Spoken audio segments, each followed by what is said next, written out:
fíjate bien. Esta historia trata sobre un joven que tenía alrededor de 30, 35 años y que era una persona muy atlética. O sea, todos los días le gustaba ir a correr, se levantaba a las 6 de la mañana para ir a correr sus 5 o 10 kilómetros. Pero una noche donde estaba reflexionando, bueno, previamente el joven vivía en una ciudad donde a las afueras había un enorme cerro, una montaña que se veía impresionante. Pero el joven jamás se había estado en la cima de esa montaña para ver la vista. Y esa noche, él ya recostado, reflexionando, se imaginó, como tú sabes, cuando te imaginas, cuando te visualizas haciendo algo, se imaginó estando en la cima y la enorme vista que podía tener desde ese lugar. Estaba emocionado por la vista que estaba sintiendo, que estaba viendo en ese momento, y justo en ese momento decidió hacer algo que jamás había hecho. Correr quizá 15 o 20 kilómetros, pero la mitad de esos kilómetros de subida. O sea, hacia arriba. Mucho más cansado y obviamente iba a requerir más esfuerzo. Esa noche se durmió con toda la intención de llegar a ese lugar. No se levantó a las 6 de la mañana, se levantó a las 5 de la mañana. Se armó de valor, se preparó, se vistió, se llevó su agua, un bote de 1,5 litros de agua, y empezó a correr. Empezó a correr. Pero justo en ese momento, cuando empezó a correr, se dio cuenta que el cansancio le empezó a llegar más rápido de lo normal. Y dijo, me voy a regresar porque me siento cansado. Pero justo en ese momento, recordó la imagen que tenía, la sensación de ver su ciudad desde ese lugar panorámico, que era como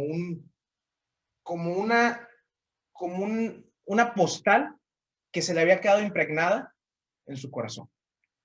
Entonces empieza a correr, sigue corriendo, llega a donde normalmente llegaba más cansado, y es cuando empezó la subida, cansado, pero siguió corriendo siempre con la inspiración de llegar a ese lugar. Cuando llega a la cima del cerro, lo primero que hace es empezar a jalar aire y se da cuenta que allá estaba haciendo un poco más frío de lo normal, de lo que estaba acostumbrado.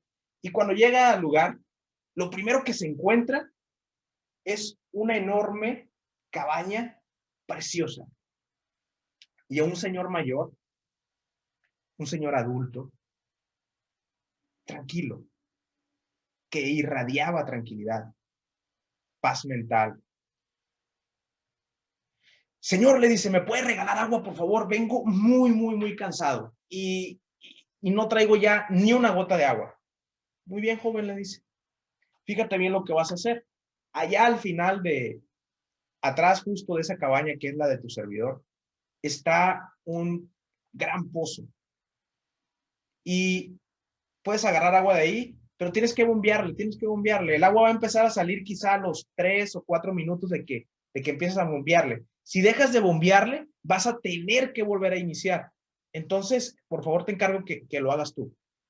Y de pasada, vete, cuando llegues cerca ahí del pozo, súbete a la madera, a los tablones de madera, para que no te enlodes. Entonces te encargo eso, por favor. Muchas gracias, señor, le dice. Y el joven entusiasmado va y empieza y llega al pozo y empieza a bombear. Empieza a bombear y empieza a ver y empieza a escuchar un ruido. Un ruido que le llamó la atención. Aparte, el joven era una persona que tenía mucho amor por los animales. Era una persona que siempre estaba ayudando en ese sentido. Entonces tenía mucho amor por los animales, tenía mucha compasión. Y ese ruido, ese aullido le llamó la atención, pero él siguió bombeando, recordó lo que el Señor le dijo, siguió bombeando y volvió a escuchar.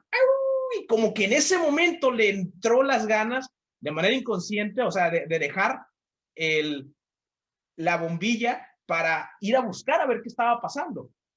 Porque era un aullido, pero no sabía de qué era, si era de un lobo, de un perro, no sabía realmente de qué era.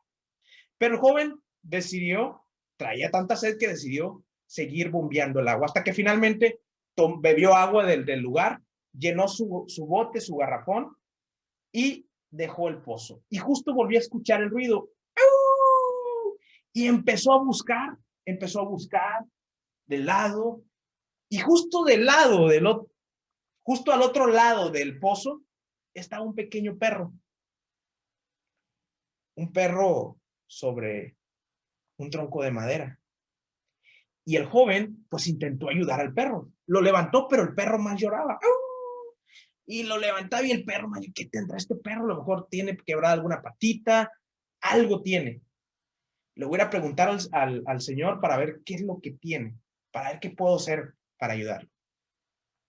Va otra vez con el señor al frente de la cabaña y le pregunta, señor, le agradezco por el agua, muy, muy, muy buena agua.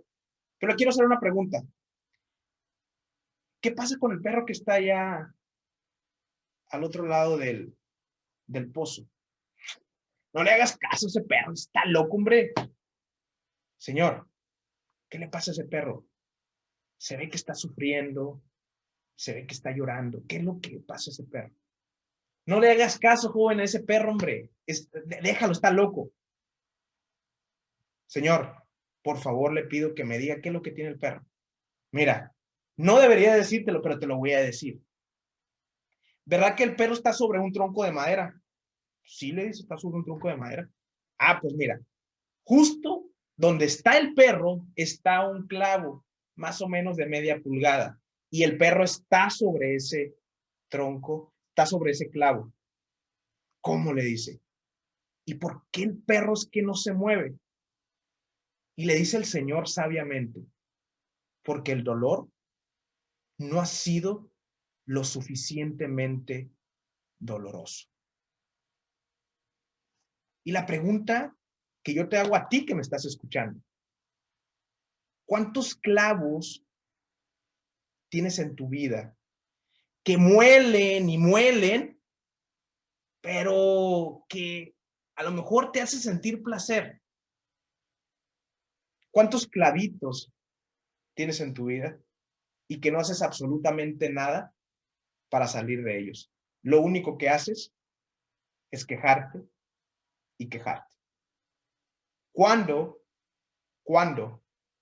vas a decidir quitar esos clavos? Y sería absolutamente todo.